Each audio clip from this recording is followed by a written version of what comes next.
在最近的羅馬電影節上，小島秀夫坦言，如果可以的話，他希望自己人生的終點能夠定格在電影院正片即將放映前的那一刻。作為一個出了名的電影狂魔，這種十分浪漫且有點偏執的表達放在他的身上是一點也不讓人意外。然而放眼整個歐美的遊戲產業，如今懷揣着這種電影夢的遊戲製作人那是越來越多，而他們中絕大多數真的是沒有小島的才華，卻得了小島的病。這些製作人迫切地渴望得到主流影視圈的認可，為了滿足自己當大導演的虛榮心，開始在遊戲的制作裡瘋狂地複製電影圈的那一套東西。他們開始建造最頂級的動作捕捉工作室，高價請來好萊塢的一線明星卡司，為了追求極致逼真的 3D 建模，對於細節的把控甚至可以精確到每一根毛髮。僅僅只是聲效團隊的規模就能達到上千人之多。雖然說確實有少數的工作室配得上這樣的陣容，但是大部分情況下，這種讓遊戲的畫面細節和質感越來越接近真人的軍備競賽，其實抹殺了個性，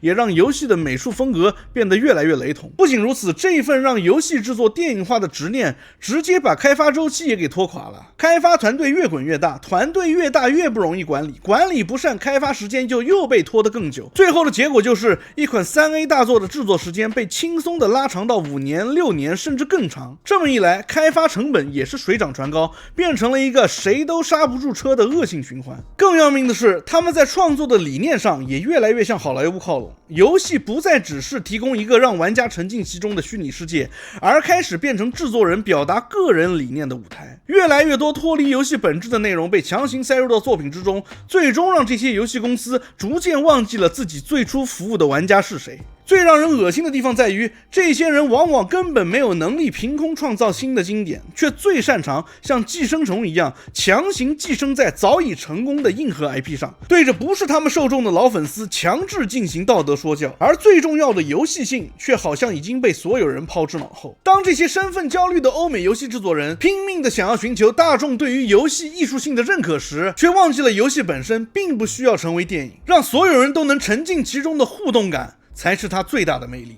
所以今天的這期節目，我想聊聊為什麼做遊戲其實根本不需要花這麼多錢，以及這種把遊戲制作盲目電影化的趨勢會對遊戲行業造成怎樣不良的影響。大家好，歡迎來到老九頻道，我是老九。如果我們要追溯這段電影化風潮的源頭，就不得不提2013年的《最後生還者》。客觀地說，初代的《最後生還者》是一部名垂千史的神作，是當年的頑皮狗用頂尖的敘事節奏、鏡頭語言和玩法設計，向全世界證明了遊戲完全可以擁有不輸於頂級好萊塢電影的敘事張力，不然也不會有那麼多版本的重製版了，不是嗎？但問題在於，《最後生還者》的極致成功，在客觀上給整個歐美 3A 工業立下了一個極其危險的壞樣板。它讓後來的管理者和制作人們產生了一種致命的幻覺，那就是以為只要搞到了頂級的動捕設備，請一些明星來當演員，把遊戲拍成一部長達20小時的電影，就能複製頑皮狗的輝煌。然而，《最後生還者》真正打動人的地方，從來不只是它有多像電影，而是它把玩法和敘事徹底的綁定在了一起。喬爾和艾莉之間那種從戒備到依賴再到近乎父女的情感轉變，並不是靠幾段精致的過場動畫單方面講出來的，而是玩家在一段段充滿真實生存壓力的游玩過程中，親手一點點打出來的。資源永遠緊張，每一顆子彈都要精打細算。當被遭遇戰逼到弹尽糧絕，只能用最原始的方式近戰解決最後一個感染者。當你親身經歷過這種被環境逼到極限的求生過程之後，你才會真正理解這個世界的殘酷，才會真正理解喬爾為什麼會為了艾莉不惜一切代價。換句話說，當年的頑皮狗真正高明的地方，不僅僅是把遊戲做得像電影，而是讓玩家在玩的過程中自然地產生了情感。電影級的演出當然重要，它負責放大情緒、塑造人物，但真正讓這些情緒落地，讓角色關係變得可信的，是那一整套圍繞求生展開的玩法機制。正當這兩者被緊密地咬合在一起時，最後生還者才不只是一個被觀看的故事，而是一段必須由玩家親自完成的情感體驗。其實小島秀夫的《死亡擱淺》也是一樣的，他雖然套着一身好萊塢大片和明星卡司的皮囊，但真正撐起這部作品的依然是那套把孤獨行走與人際連接緊密咬合的硬核玩法，是那種用電子遊戲獨有的交互機制去驅動的人物情感，而不僅僅只是靠那幾段華麗的 CG 來裝點門面。最後生還者和死亡擱淺表面上是两種完全不同的遊戲，骨子裡卻是同一套邏輯，那就是電影化的演出從來不只是放大器，真正讓玩家產生情感共鳴的是玩法和劇情這兩個相輔相成、缺一不可的因素共同構建出的完整體驗。可惜的是，大部分跟風者只學會了放大器的這一半，卻沒有辦法理解玩法才是被放大的對象。而這種理解上的偏差，正在實實在在的反噬整個歐美遊戲產業的生存根基。電子遊戲作為一種互動娛樂，它最核心也是最為重要的一點，那就是它必須足夠好玩。但遺憾的是，今天很多頂級大廠的制作人早就已經在追夢的過程中本末倒置了。如果我們把成本和品質這兩個概念拆開來看的話，你就會發現，今天歐美的這套 3A 工業體系其實早就陷入了一種自我感動式的堆料邏輯。更高精度的建模、更複雜的光影、更豪華的演員陣容，這些東西確實讓遊戲看起來更驚豔，但是這些東西在和游戲好不好玩之間並不存在必然的聯繫。遊戲畫面的精細度其實早就撞上了邊際效益遞減的天花板。如果一款遊戲的畫面精細度已經做到了 90%、95%，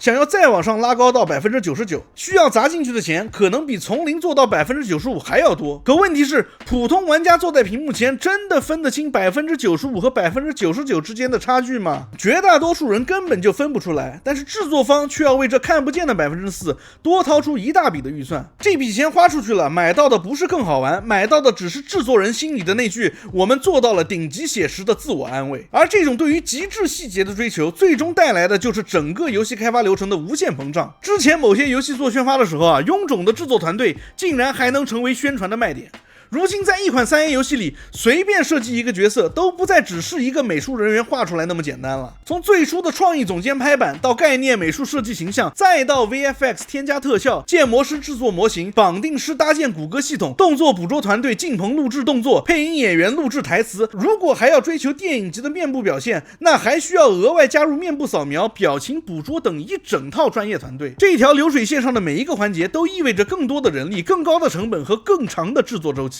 而最後所有這些投入疊加起來，換來的往往只是一個玩家可能只會注意幾秒鐘的細節。角色臉上的皺紋更真實一點，頭髮擺動的更自然一點，衣服的制裁更接近現實一點。這些提升當然能夠讓遊戲看起來更加精緻，但他們對於玩家真正獲得的玩法上的提升，卻遠遠沒有成本增長的那麼明顯。西方大廠對於超寫實主義的追求，根本就是在用最貴的方式，讓自己的遊戲變得跟其他所有遊戲一模一樣。這就是如今 3A 遊戲最大的矛盾，那就是制作方不斷的追求那些能夠在宣傳片裡展示出來的高級感，卻忽略了玩家真正花幾十個小時體驗的始終是遊戲的玩法本身。而且遊戲的畫面發展到現在，說實話很多玩家都已經有些審美疲勞了。這裡就不得不提一個非常典型的例子，那就是即將在明年2月份發售的戰神勞菲。在他們宣發的幕後花絮裡，你會發現他們竟然找到了黑袍糾察隊裡面男主角的演員傑克奎德來演一個會說話的方塊。而且這還沒完啊，另外一個纏在神秘寶劍上的繩子也找來了动捕演員，這就讓人非常迷惑了。一個方塊和一根繩子，為什麼需要請明星來做动捕呢？根據 Game Radar 的報道，聖莫妮卡工作室這一座的遊戲總監 Aria Lawrence 給出的解釋是，確實不是非常有必要，但是這非常有趣。看到這裡啊，雖然我是戰神的超級粉絲，我也知道這個遊戲還沒有出，所以不要過早的評價，但是我還是想問一句，這真的不是在用公款追星嗎？可仔細想想，這個問題背後其實還藏着一個更值得深挖的疑問，那就是制作組明明知道這套昂貴的制作流程並不是必須的，卻依然選擇把錢和時間花在了這個上面，圖的到底是什麼呢？如果不是為了讓遊戲更好玩，那這筆錢到底是為了滿足誰的心願呢？順着這個疑問往下想，你就會發現，這其實已經不是一個成本控制的問題了。更深層次的問題在於，今天很多 3A 遊戲的開發邏輯正在慢慢的從如何讓玩家獲得更好的體驗，變成如何讓開發者實現自己的創作理想。過去的遊戲開發核心目標很簡單，那就是要讓玩家獲得更好的游戲體驗。但現在越來越多的大廠，或者說大廠裡面的游戲制作人，開始把游戲當成一種展示自身理念和價值觀的載體。他們在意的不再只是玩家玩起來是否開心，而是作品能不能獲得媒體的認可，能不能進入主流文化的討論，能不能被所謂的高級審美所接受。當遊戲開發的標準越來越接近好萊塢的電影工業標準時，隨之而來的不僅僅是制作流程程和成本的變化，就連創作理念也開始發生了改變。越來越多的作品開始刻意的迎合某些潮流趨勢，將大量精力放在角色設定、身份標籤以及所謂的多元化表達上。但問題在於，任何理念如果凌駕於遊戲體驗之上，最終都會傷害作品本身。就拿最新的光環重置版舉例啊，他們的開發商343，也就是現在所謂的 Halo Studio， 簡直就是典型。有些太想進步的制作人啊，就是沒有辦法管住自己的手，忍不住就要夾帶一些私貨。這次光環重置版裡的 Cortana 剛上線不久就被玩家吐槽成長了一張男人臉，後來還被一堆人說是和美國網紅 Jerma985 長得一模一樣。當遊戲的故事進行到一半，又出現了一個質疑士官長的 Girl Boss 角色。我不是說遊戲裡不能出現女角色啊，而是有些過於強勢的女強人角色根本就是生搬硬套。不是我一個人這麼認為啊，前光環也是前Bungie的開發人員 Neil Sankey 在社交媒體上直言不讳地說道：遊戲裡有女性角色完全沒問題，比如說光環之遠星裡的 Cade 就是一個塑造得很好的女性角色。我自己做遊戲的時候也創造過女性角色，真正的問題在於現在很多女性角色的塑造非常的刻意，而且開發者缺乏對整體情況的理解。很明顯，開發團隊覺得必須強行在故事裡加入更多的多元元素，所以他們很多時候才會把新角色設定成女性，仿佛所有東西就必須做到5-5開，必須完全平均分配，哪怕這和故事的邏輯完全不符。然後他們又會用這是符合世界觀的設定作為理由，去掩蓋一個塑造得很糟糕的角色。光環重置版裡的這個女角色一登場就開始指責玩家，但從劇情的背景上來看，這種行為其實完全不合理。最終的結果就是一個典型的女強人角色在一款主要面向男性玩家的遊戲裡出現了，而且她還在不斷地告訴玩家他們有多糟糕，而這些玩家本身就已經對強行加入的社會政治議題非常懷疑了。這不僅僅是執行上的失敗，更是一種完全脫離實際情況的判斷失誤。最終受到傷害的是 Halo 的品牌和銷量，也會摧毀一家工作室的聲譽。如果343它真的還剩下一些聲譽的話， Sankey 這番話之所以能夠引起這麼大的共鳴，恰恰是因為他戳破了一件事，那就是問題從來不是遊戲裡能不能有女性角色，而是當塑造一個角色這件事讓位於完成某項指標的時候，角色本身就會變得空洞失真，甚至反過來冒犯本該他打動的那批玩家。士官長這個角色經歷20多年積累下來的是玩家對他沉默寡言、值得信賴的這份人設的情感投入，而這種投入恰恰是需要靠着一部又一部的作品一點一點小心翼翼積攢出來的。可當343的團隊為了讓新角色顯得夠強夠獨立，不惜讓他一上來就否認這份積累了20年的信任基礎時，他傷害的不僅僅是這個角色本身的塑造，而是玩家和整個遊戲系列之間那份原本已經建立好的默契。諷刺的是，好萊塢的那一套多元化敘事本身已經在這些年遭到了電影觀眾的大量抵觸，而遊戲行業的這些制作人們卻還在追逐這個遊戲玩家早就深惡痛絕的過時風潮，這其實非常的可笑。像是迪士尼接手後的星球大戰7到9集就是最典型的反面教材。為了推行所謂的強有力的女主角，強行造出了一個不需要經歷任何挫折、不需要任何系統性訓練就能原地滿級暴打反派的女主角雷伊。結果呢，不僅沒有塑造出一個成功的英雄，反而把盧克天行者等老一輩英雄積累了幾十年的高光和人設踐踏得一塌糊塗，直接導致無數星戰老粉徹底心碎離場。又或者是 HBO 宣布籌拍的新版哈利波特劇集，直接找來黑人演員出演斯內普教授，把原本基於英國特定歷史文化背景塑造的經典形象強行塗上了一層標籤化的政治光譜。這些熱衷於在電影和遊戲中植入正確理念的人，最令人無法接受的地方你知道是什麼吗？那就是如果这群人真的有本事，完全可以憑空去創造全新的 IP， 去講他們自己的多元化故事。如果做得好，大家也會捧場。如果不想看，我們這些不是他們受眾的人，大不了不看就是了。但是他們偏不，他們最喜歡的就是專門挑選那些早已建立起龐大基礎、核心受众明確的經典硬核作品，然後像一個傲慢的入侵者一樣，強行的在裡面插入這種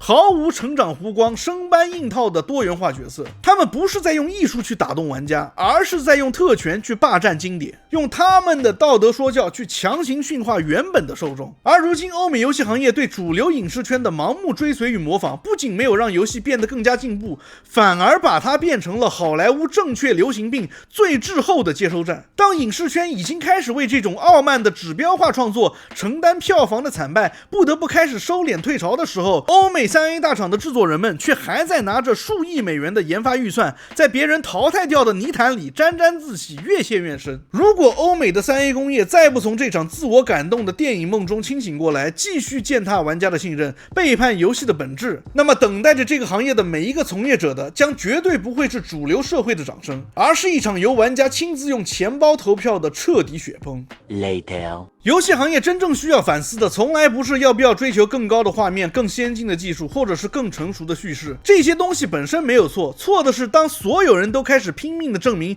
遊戲也可以像電影一樣偉大時，卻忘記了一件最簡單也是最重要的事情，那就是遊戲從來不需要成為電影。電影只能讓觀眾觀看一個故事，而遊戲最大的魅力是讓玩家親自成為故事的一部分。那些真正被玩家銘記了幾十年的作品，往往不是因為他們擁有最高的預算，也不是因為他們請來了最多的明星，而是因為他們創造了一種只有在這款遊戏裡才能帶來的體驗。玩家記住塞爾達傳說，不是因為它的過場動畫有多精美，記住黑暗之魂不是因為它的角色有多麼寫實，記住我的世界更不是因為它擁有所謂的電影級的畫面。他們之所以偉大，是因為他們讓玩家做了一些在其他的媒介裡无法完成的事情。所以游戲行业真正需要摆脫的并不是技術的發展，而是一場關於遊戲是什麼的身份焦慮。只有當開發者不再執着於向電影行業證明自己，而是重新思考我們能創造什麼只有遊戲才能創造的東西的時候，這個行業才會重新找到自己的方向。因為電子遊戲最珍貴的地方從來不是它能夠變得越來越像電影，